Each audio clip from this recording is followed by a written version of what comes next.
Leí este martes recién pasado una crónica en el diario The Hill de Estados Unidos que a mí me parece que es interesante. Es una crónica un poquito extensa, no la voy a leer completa, pero sí quiero algunos párrafos de la misma compartirlo con ustedes, porque creo que es importante para tener una idea de cómo es que andan las cosas últimamente en ese escenario que es la guerra de Ucrania y cómo es que se están moviendo los distintos actores alrededor de este conflicto.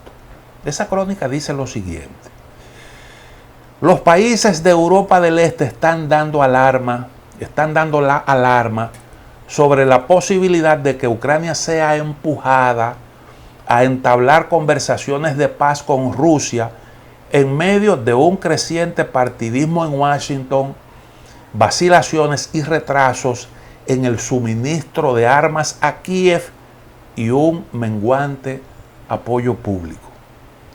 Pero a los partidarios más duros de Ucrania les preocupa que las batallas en Washington por el presupuesto de 2024, las luchas internas republicanas sobre la ayuda militar y económica a Kiev y la creciente negatividad entre el público estadounidense hacia el apoyo actual den la impresión de que el apoyo estadounidense está menguando y aumentaran la presión para que los ucranianos negocien con Rusia.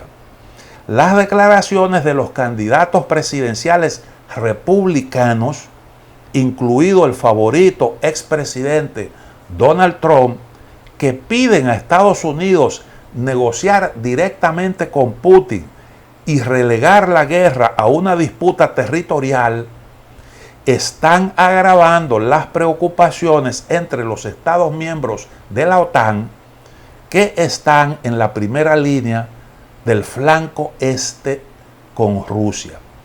Estados Unidos y otros partidarios dicen que solo Ucrania puede decidir cuándo es el momento adecuado para que Kiev inicie negociaciones de paz.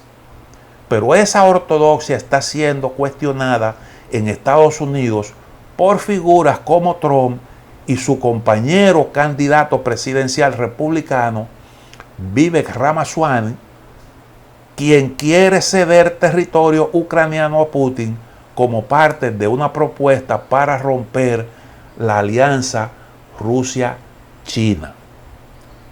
Pero para Polonia y los países bálticos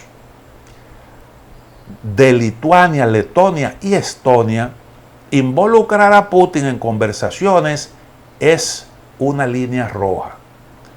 Y dicen que los partidarios de Ucrania deben prepararse para escenarios en los que Putin quede completamente aislado. Para algunos en Europa esto representa un preocupante contraste con Estados Unidos, que está mostrando signos crecientes de fatiga bélica. Los principales candidatos en las primarias republicanas también parecen estar adoptando una posición consistente con los votantes del Partido Republicano, la mayoría de los cuales dice que Estados Unidos debería dejar de enviar dinero a Ucrania. Una encuesta de CNN del 4 de agosto encontró que el 71% de los republicanos se oponen a un apoyo financiero adicional para la guerra de Ucrania. Michal Baranowski, director gerente del German Marshall Fund East, con sede en Varsovia, dijo que las inminentes elecciones presidenciales estadounidenses son una preocupación muy real para los países del flanco oriental de la OTAN. En este punto estoy completamente convencido de que esta administración no va a presionar a los ucranianos a iniciar negociaciones tempranas, dijo. Pero agregó que es una pregunta abierta hasta qué punto la administración Biden podrá continuar brindando el mismo nivel de ayuda militar, dados los debates sobre el presupuesto, la lentitud de la contraofensiva ucraniana y de cara a las campañas de 2024. Si los ucranianos estuvieran arrasando, si estuviera la contraofensiva ucraniana arrasando, probablemente sería políticamente más fácil mantener el apoyo, añadió. Esto recoge preocupaciones que hay en Europa y que hay en círculos diversos sobre el curso del conflicto, de su desenlace, de la posición de los que realmente llevan la voz cantante en todo eso, dada la realidad que se observa hoy en día. Yo dije que al final de la ofensiva actual de Ucrania, necesariamente habrá que pasar un balance.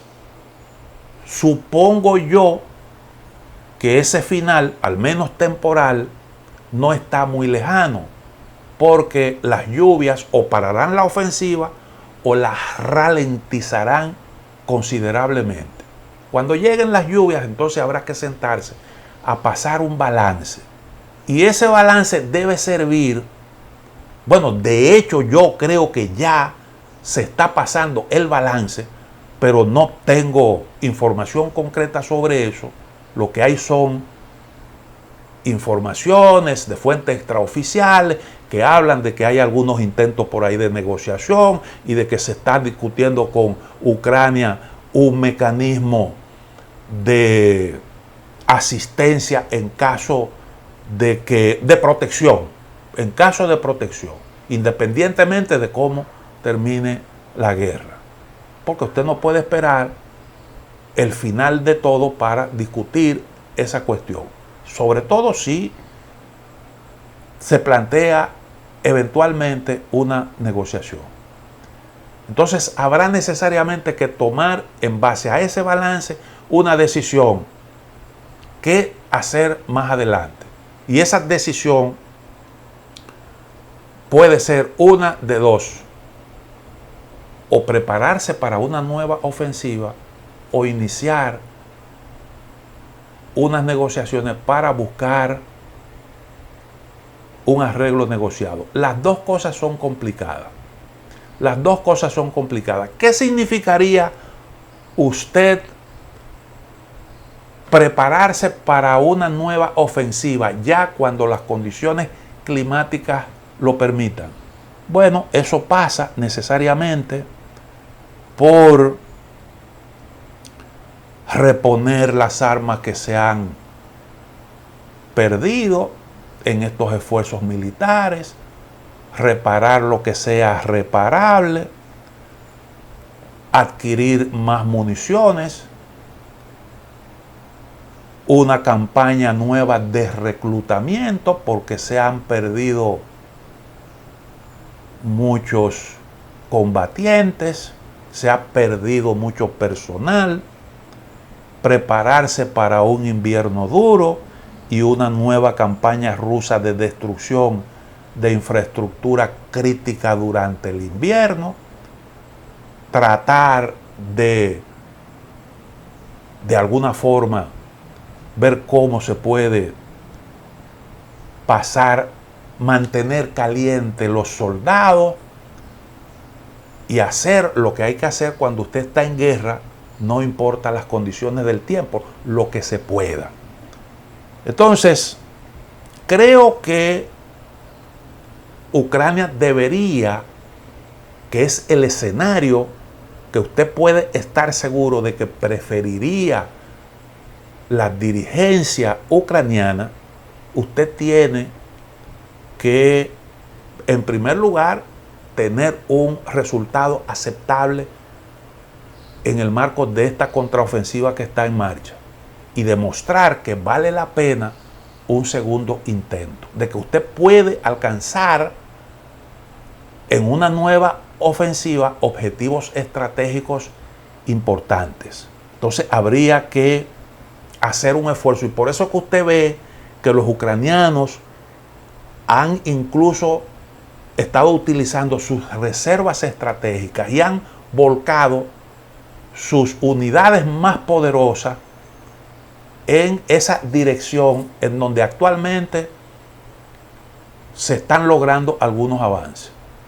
Eso entraña pérdidas significativas, pero forma parte de ese esfuerzo por lograr algún avance que se pueda exhibir como un gran logro al final de esta ofensiva, y que usted le pueda decir a los países aliados: miren, nosotros vale la pena comprometerse con nosotros porque hay realmente la vía militar tiene futuro y vale la pena arriesgarse. Y entonces eso yo creo que es un asunto que se impone en caso de que usted se decida por esa opción. Hablaba de la necesidad de una nueva movilización, que sería una movilización ya prácticamente general, que es algo que ya está caminando. ¿Por qué? Bueno, porque ahora los ucranianos están planteando el retorno de los que salieron. Nosotros siempre hemos dicho que este es un problema delicado. Este es un problema sumamente delicado. ¿Por qué? Bueno, porque recuerden ustedes, de Ucrania salieron varios millones de habitantes, gente que desde que estalló la guerra abandonó el país, se fue al exterior en calidad de refugiados. Fueron recibidos muchos en Europa, otros están en distintos países. El grueso está en Europa. Otra parte de la población quedó en el territorio ocupado por Rusia. Es el caso de esa parte del sureste, el caso del este, donde está el Donbass, Lugansk y Donetsk, donde una buena parte de la población es de ascendencia rusa. Es el caso de Crimea, en donde la inmensa mayoría de la población es rusa. Y hay entonces usted tiene que calcular cuál es la capacidad de reposición del ejército ucraniano. Pues si la población se reduce y usted está teniendo pérdidas importantes, recuerden, no todo el ciudadano, no todos los habitantes tienen condiciones para ir a la guerra, porque están las mujeres, están los viejos, está la gente que tiene algún tipo de padecimiento de salud, están los niños, eso usted lo tiene que descartar. Las partes involucradas en una guerra siempre manejan con mucho hermetismo las bajas. Las bajas incluyen los muertos y los heridos, los que quedan fuera de incapacitados. Y entonces realmente hay síntomas de que a Ucrania le resulta difícil reunir el personal necesario para continuar el conflicto con posibilidades de lograr algunos objetivos, porque para eso usted necesita realmente una buena cantidad de personal para enfrascarse en una nueva contraofensiva. Ahí se pierde mucha gente, ahí se pierde una gran cantidad de personal, y entonces están tratando de conseguir el retorno de los que salieron. Ahora están llamando a las mujeres que tienen determinadas condiciones, las que son médicas, las que son farmacéuticas, las que pueden brindar algún tipo de apoyo. Y además de eso, de eso se habla, contemplando una normativa para incorporar a la guerra a ciertas personas con algunas limitaciones de salud. Si se entiende que pueden resistir su participación en el frente de batalla, que es el caso. Se menciona, por ejemplo, la gente que sufre de tuberculosis clínicamente curada, hepatitis viral con disfunción menor, VIH asintomático, enfermedades del sistema endocrino con disfunción menor, manifestaciones leves a corto plazo de trastornos mentales y un sinnúmero de casos que mencionan de gente que pudieran ser incorporadas a la lucha. ¿Y de qué está hablando todo eso? Pero también se habla de subir un poco la edad para reclutar gente de mayor edad, pero también gente menores de 16 años, de 18 años. Y esto habla realmente de que, como dicen los ucranianos, aptos para ir a la guerra, que pudieran recibir entrenamiento, se van reduciendo. Y por tanto, tu capacidad de reposición de pérdidas se ve afectada y tu capacidad ofensiva en consecuencia.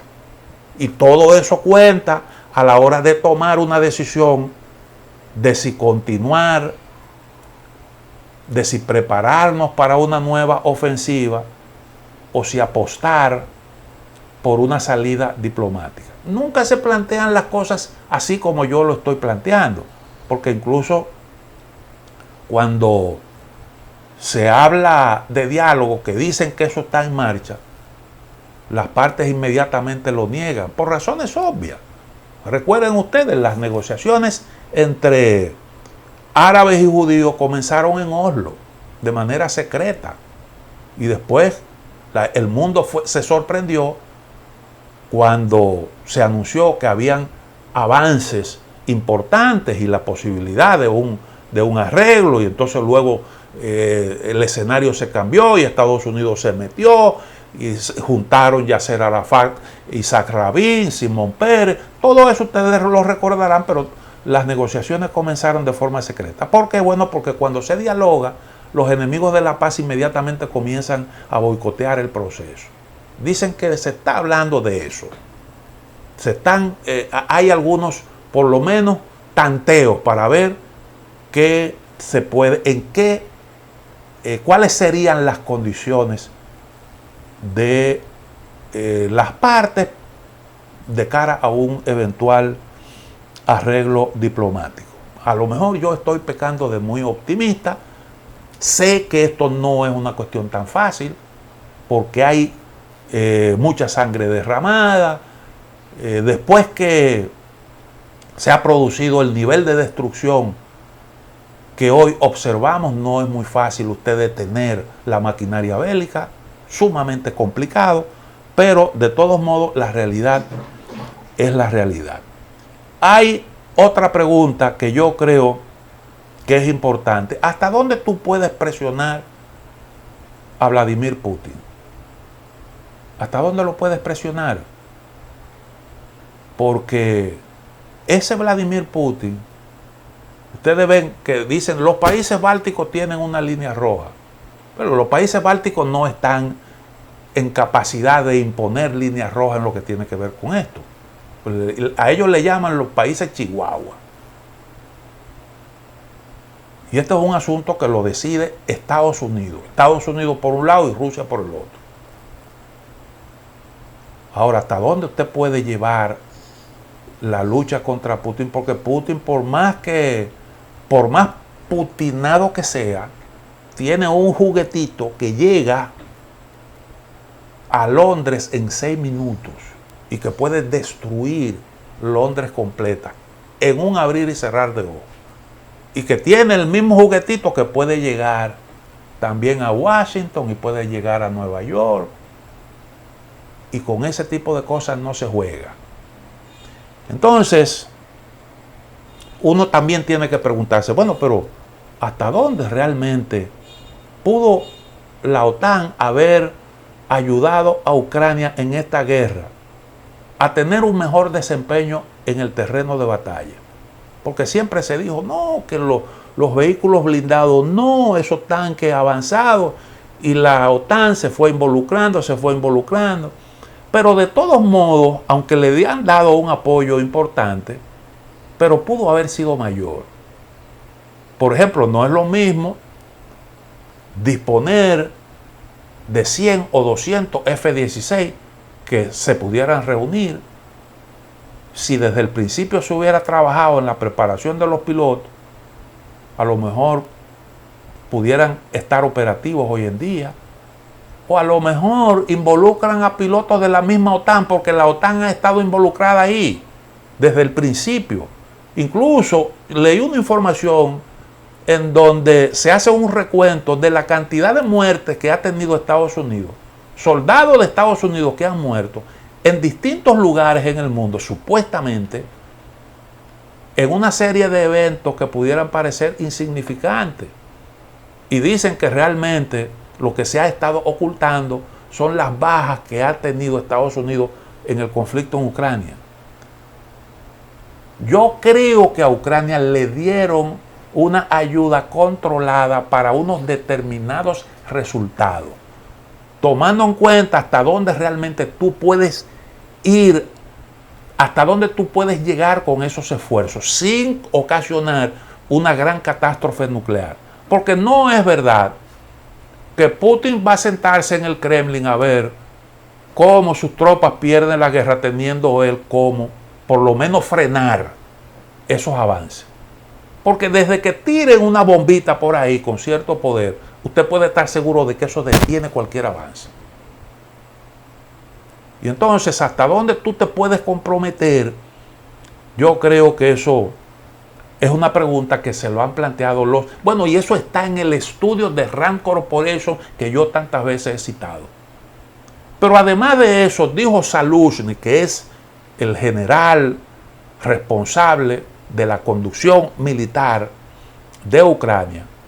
Bueno, el alto mando realmente es la OTAN, pero por la parte ucraniana da la cara el general Zaluzhny. Y él dijo algo, que es una confesión.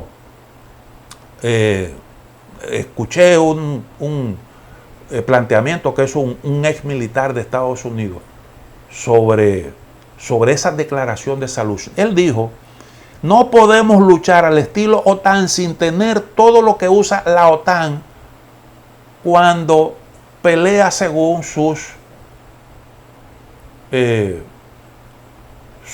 estilo. Y se está refiriendo a una serie de armas, como el caso, por ejemplo, de la aviación. ¿Cómo tú utilizas la táctica de la OTAN que implica el uso de la aviación si tú no tienes aviación o tienes una aviación muy débil? ¿Cómo tú puedes esperar que yo tenga mejores resultados? Bueno, eso se ha entendido como una confesión de la realidad que se está viviendo hoy en día. Pero todo eso plantea también interrogantes.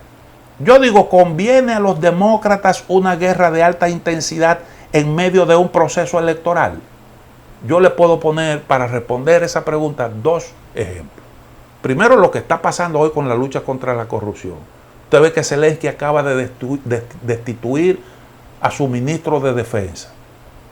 Dicen que por el problema de corrupción y por el tema del mal desempeño de las Fuerzas Armadas.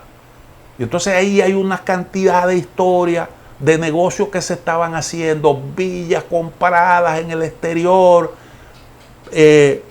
todo tipo de cosas útiles, armas sobrevaluadas, chatarra que se compraron como nueva, y un tremendo escándalo. ¿Por qué? Porque en Estados Unidos, a nivel del Congreso, se ha estado discutiendo ese tema, pero con datos en la mano, mira lo que nosotros sabemos. ¿Y cómo es que nosotros podemos permitir una cosa semejante? Bueno, Zelensky ha tenido que tomar medidas y desmantelar incluso el equipo de reclutamiento de soldados que estaba recibiendo sobornos para no mandar al campo de batalla a determinadas personas a cambio de dinero. Ese es un ejemplo. Y el otro ejemplo que yo le puedo poner es lo que ocurrió en Madrid en el año 2004, cuando el 11 de marzo de ese año, se produjo un atentado en Madrid. Colocaron unas bombas ahí, en unos trenes de cercanía, hubo unos 191 muertos. Eso ocurrió 3 días antes de las elecciones. Y José María Aznar culpó de eso al grupo ETA. Y se pudo determinar que eso no fue realmente ETA. Yo recuerdo que en un programa de televisión, cuando eso se produjo, yo dije, ese no es el estilo de ETA. Ahí hay otros grupos involucrados. Efectivamente, eran unos grupos ahí islámicos. Y eso le costó a José María Aznar las elecciones. Perdió las elecciones precisamente por eso. Las encuestas lo colocaban por encima del Partido Socialista y perdió por el mal manejo en una coyuntura como esa, frente a esa situación delicada que conmovió España. Entonces, imagínense usted unas elecciones en Estados Unidos con una guerra ahí abierta de ese tamaño, de esa intensidad. Cualquier maniobra, y hay muchas formas de usted provocar una gran conmoción, puede incidir en las elecciones de los Estados Unidos. Y a eso le temen los demócratas. Y lo más aconsejable, creo yo, es usted tratar de no tener en un proceso electoral un conflicto de ese tipo. Naturalmente, usted tiene que lograr una solución que pueda ser funcional a sus propósitos de continuar en el poder, porque no es que usted se va a rendir tampoco. Es si las circunstancias permiten una solución que pueda ser aceptable para usted y que no lo haga sufrir un gran golpe político. Pero esas son situaciones que están planteadas ahí. Lo otro es el impacto que esto está teniendo en términos políticos. Porque fíjense cómo van las cosas ya en Alemania. En Alemania, la principal economía de Europa, ya Alternativa por Alemania es el principal partido de la oposición. Y tiene más fuerza que el partido de Olaf Scholz, que es el canciller.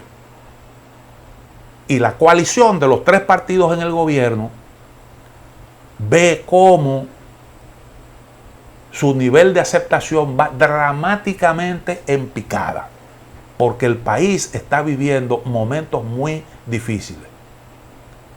Hay un trabajo interesante sobre lo que puede pasar en las próximas elecciones de Eslovaquia.